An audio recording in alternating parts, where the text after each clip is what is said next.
Saya kasih juga beberapa contoh nih supaya gua nggak ngerti itu soal itu.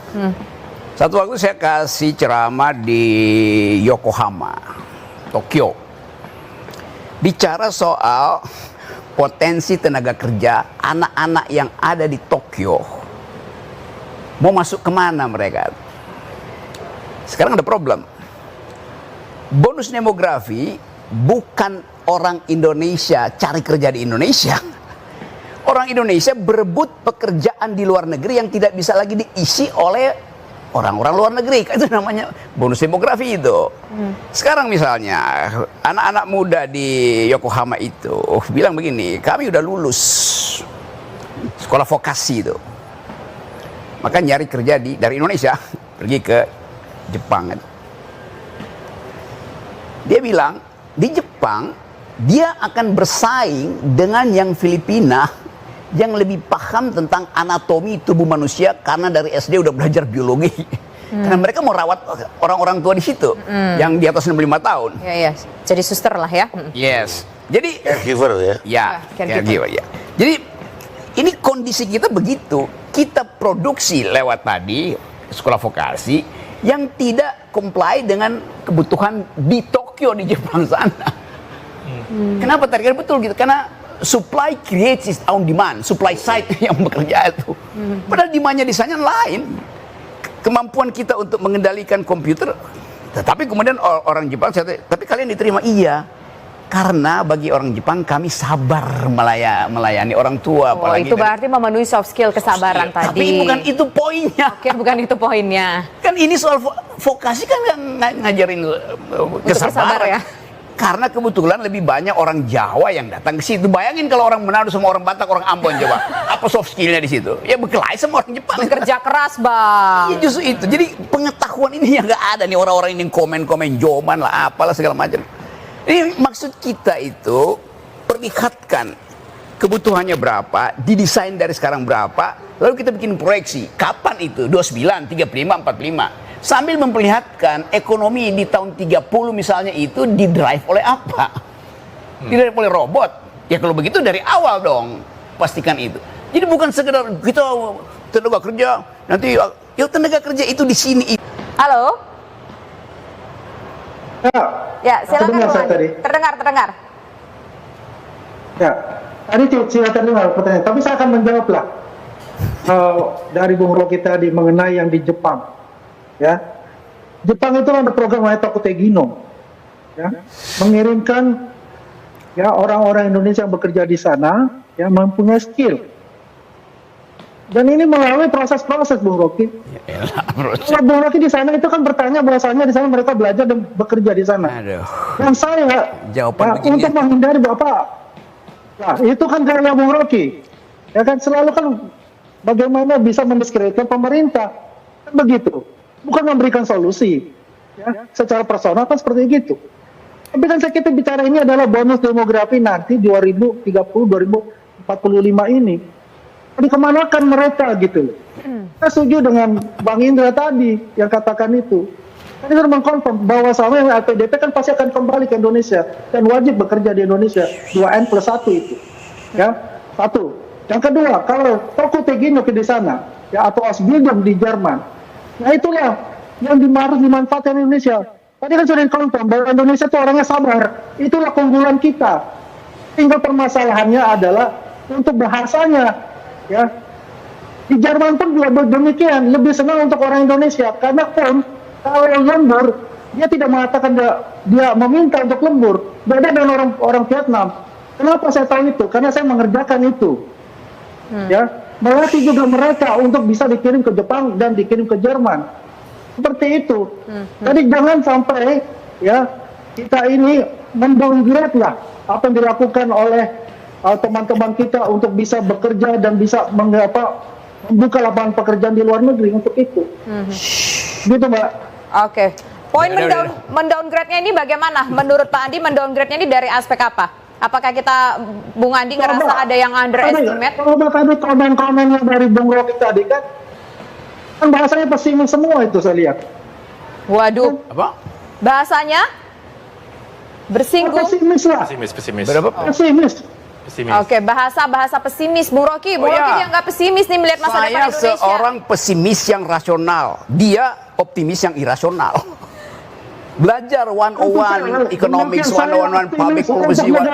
Sebentar Bung Andi. Soal pesimis dan optimis ini nanti saya kasih kesempatan Bung Andi. Silakan Bung Rocky dijawab dulu, nanti saya ke Bung Andi lagi. Ya, itu pentingnya punya pengetahuan. Coba belajar sedikit lah economic 101, public policy 101, apalagi logic, supaya nggak bicara sesuatu yang ya keluh kesah kayak surat pembaca itu, baca surat pembaca itu. Kan ini memperlihatkan, ini tim ini kan harusnya brief Gibran itu. Bayangkan Gibran, wakil presiden, bicara, selalu bicara netizen bully dia, nggak bisa dijawab. Kenapa? Gugup baca teletext, baca prompter pun terbata-bata itu. Artinya konsepnya nggak ada di kepala. Kalau konsep ada di kepala, pakai fasilitas apapun itu akan lancar aja bicara itu. Artinya ini dipaksa, itu saya bilang tadi, sayang sekali Pak Wapres ini dipaksa untuk naik kelasnya, nggak dia mampu itu. Disuruh ngomong, lama-lama disuruh ngomong human security, disuruh ngomong environment ethics, macam-macam yang akhirnya bolong itu. Kasihan tuh. Jadi saya juga mau membantu kalian backup betul-betul Pak Gibran itu dengan cara berpikir. Cara berpikirnya dulu, baru cara mengucap itu. Kalau cara berpikir bagus, cara mengucap itu dengan sendirinya mewakili cara berpikir. Bung, sebentar Bung, saya potong dulu. Jadi saya serius menerangkan, ini karena problemnya begitu. Iya, tapi begini. Di netizen kok tuh konsep itu apa? Oke, tapi begini Bung, berarti ini sekali lagi menegaskan kalau menurut Bung Rocky, apa yang disampaikan oleh Wakil Presiden Republik Indonesia, Gibran Raka Buming Raka mengenai bonus demografi dan masa depan Indonesia, nggak ada poin di situ. nggak ada poin di sana. Nggak paham soal itu. Dan apakah nggak menurut Bung Rocky nggak penting bagi seorang wakil presiden untuk menyampaikan hal tersebut? Itu kan sebagai bentuk peduli dengan masa depan Justru Indonesia. sangat penting itu diucapkan oleh wakil presiden. Karena Pak Prabowo beredar untuk hal-hal yang global security, economic, macam-macam itu. Mestinya wakil presiden ucapin hal yang menyangkut upaya meningkatkan human development index kita. Untuk itu diperlukan otak, itu dasarnya tuh. Justru ini penting banget, tetapi wakil presiden perlihatkan itu dangkal sekali yang diucapkan. Saya justru ingin wakil presiden kita itu tampil secara akademik dengan kemampuan retorika untuk membujuk anak-anak muda ini supaya percaya bahwa akan ada bonus demografi kalau investasi SDM dimulai dari sekarang, dividennya kita kumpulkan nanti 2030. dua semester mendatang, kita investasikan ulang. Begitu sirkuler ekonominya di dalam pikiran. Ini nggak ada. Jadi sebetulnya ini mau dibela dengan siapapun, udah keburu di downgrade. Kapasitas Pak Gibran itu di downgrade sendiri oleh timnya. Karena dipaksakan naik kelas, belum waktunya. Sama seperti Pak Jokowi memaksakan anaknya jadi presiden waktunya itu. Jadi Pak Jokowi melanggar undang-undang perlindungan anak. Oke, kita fokus nggak dulu boleh Bung. Begitu. Enggak gitu Bung. Kita fokus dulu ngomongin soal bonus demografi. Ini satu paket. Oke. Bonus demografi harus dihasilkan pertama-tama oleh otak wakil presiden. Oke, baik. Kalau Langsung dia dijawab belum dulu nih siap, sama Pak Andi. Ya karena dipaksain kan. Pak Andi, silakan Pak Andi. Kita tidak perlu menjawab orang yang memang selalu benci kepada pemerintah. Ya, itu aja Balik kalau lagi menurut soal saya. psikologi benci bagaimana? Kita kabarkan gitu. Astaga. Sekarang kita berbicara substansinya ini berbicara tentang bonus demografi. Yang gagal diucapkan oleh wakil presiden. Oke. Maka bilang Prabowo ini kan baru mengungkapkan. Ya udah. Sebentar, Bung Rocky, kita dengar dulu gantian sama Bung Wakil Andi. presiden Nggak peduli. dalam bentuk hal yang baru, menolak, tidak dengan itu keresahan beliau itu disampaikan kepada masyarakat. Terserah masyarakat menilai negatif, positif. Itu adalah masukan dari masyarakat yang menjadi ya bahan beliau untuk bisa berbicara dengan Presiden Prabowo bagaimana menghadapi bonus demografi ini. Seperti apa langkah-langkahnya? Itu yang perlu kita perhatikan. Itu yang perlu kita masukkan.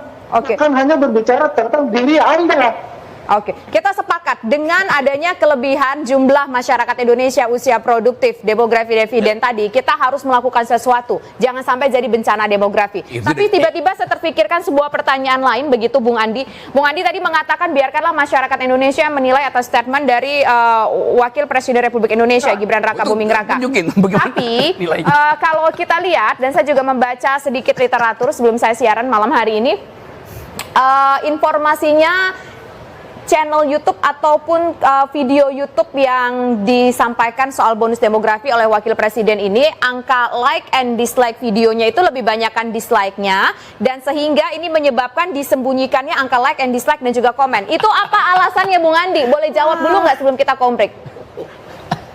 Ya, kalau bicara like and dislike itu ya banyak lah. Ya, kita juga di buzzer-buzzer yang dari grup sebelah juga melihat itu, dia mempersiapkan itu gitu. Kita tidak mempersiapkan seperti itu. Prabowo juga mengatakan kita nggak kenal buzzer. Ya. Ini dari satu itu. Yang kita lihat itu adalah bukan hanya dengan netizen juga. Bagaimana masyarakat di daerah-daerah, ya. Bagaimana tanggapan mereka yang tidak bermain dengan sosmed misalnya. Jadi penting sekali gitu. Karena apa? Begini Mbak, ya. Ini penting sekali. Kenapa? Karena dari awal inilah, saat inilah harus dipikirkan oleh pemerintah kita sekarang langkah-langkah apa untuk menghadapi yang namanya bonus demografi ini ke depan. Siapanya seperti apa? Ya, Wapres Inilah awalnya gitu loh. Oke. Gitu loh. Oke.